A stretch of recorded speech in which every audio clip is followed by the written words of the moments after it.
Hey guys, it's Greg from East Coast Dyes, and today we're going to be learning how to do a volt dye on your lacrosse head.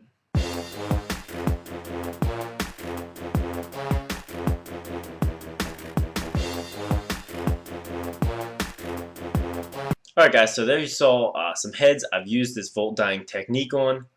Disclaimer, this is not a perfect volt look. Volt is not necessarily neon yellow exactly. It's neon yellow with a little bit of green, and it really does have a unique look, and it's hard to replicate. But this is very, very close and can be dyed onto any white head. The head must start white.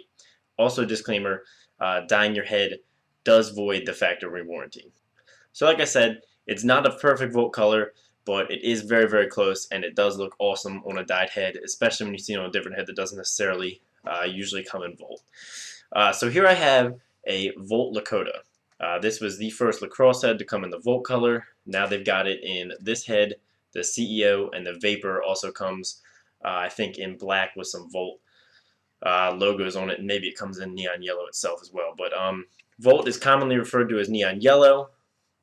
Gimalax's neon yellow shooting strings match this color very well. Sport Stop's neon yellow sidewall matches this color very well.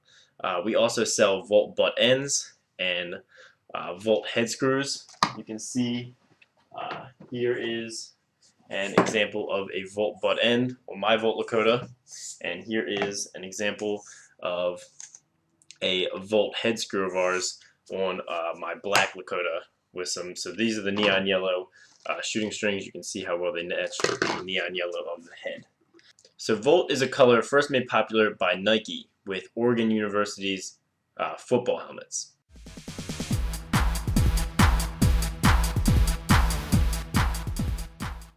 Then Volt was introduced into the lacrosse world with Syracuse's uniforms, which featured orange and Volt. They had Volt decals on the orange helmets and also wore the Volt and orange cleats, and they looked really, really awesome.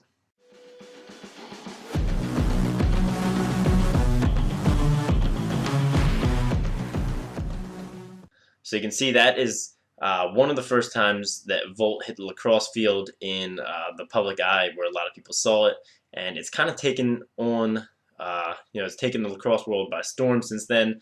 I personally really like the color, and I put it on a lot of my sticks.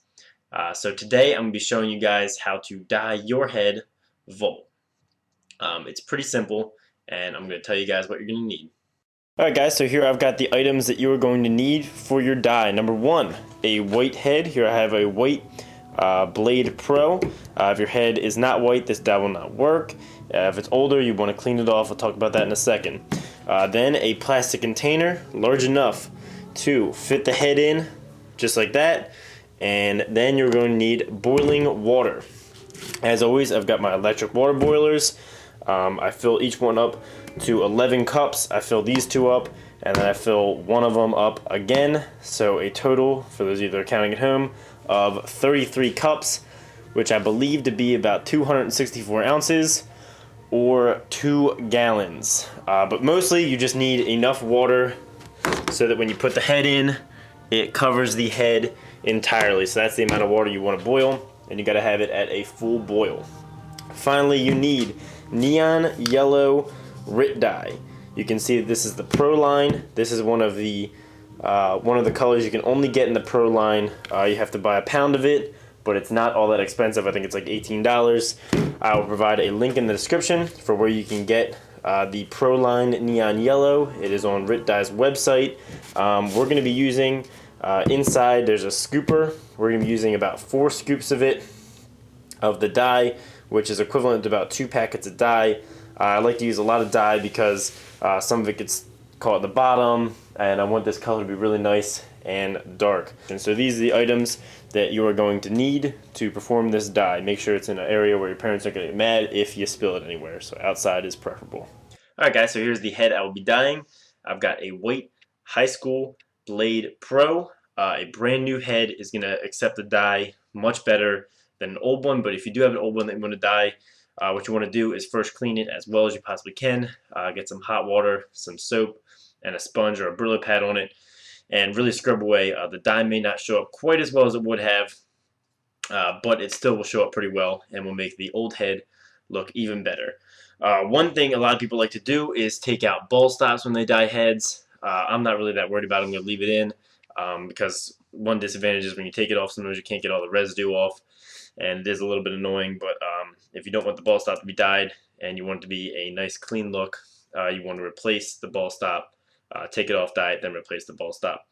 Another thing to mention is if you're dyeing a light head, so an Evo light, a clutch super light, an edge super light, a Nas, all of those heads are not going to take the dye correctly. They all dye a little weird because of the way they do the super light and the Nas technology. So be careful when you are doing any of those.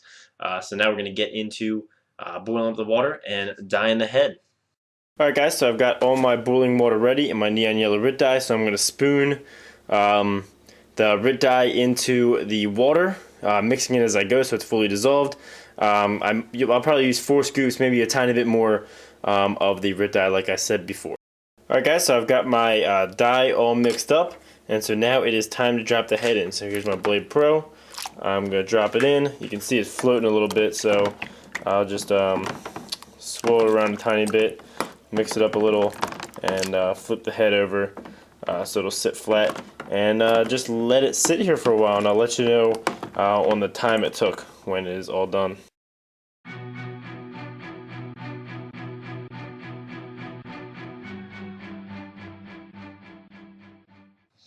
Alright guys, so the volt is all done. Dyed up my Blade Pro. You could see from the timer that I ended up leaving it in there for just over half an hour. You could probably leave it in just a little bit longer if you want. Pulled it out, rinsed it under some cold water, let it sit for a minute. Just the cold water, rinse all the dye off and set it. And here is the result that you end up with.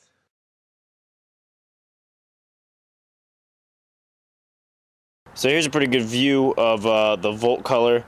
You can see when I'm outside, the color looks absolutely insane, super bright, super neon, and so you can tell in this lighting how really good it looks. So you can see it did turn out a really nice neon yellow volt color. It's not 100% perfect, and this lighting doesn't quite do it justice. If you take it outside, or you know, the color really looks different in different lighting. So maybe I'll get a couple shots outside for you guys strung up. But overall, it looks really cool to see the Blade Pro in the volt. And you know, like I said, it's not perfect, but it is very, very close. And it is even, you know, not just because it's not exactly the volt doesn't mean it's not a really cool color. So I'll string it up at some point, but so now you know how to do the volt dye. If you want, Stylin Strings has a volt dye service. I'll provide a link to that in the description. But overall, hope you guys liked the video. I would appreciate like rating on it. I put a lot of work into this video, and I think it's something that all you guys really wanted. So thanks for watching, and have a great day.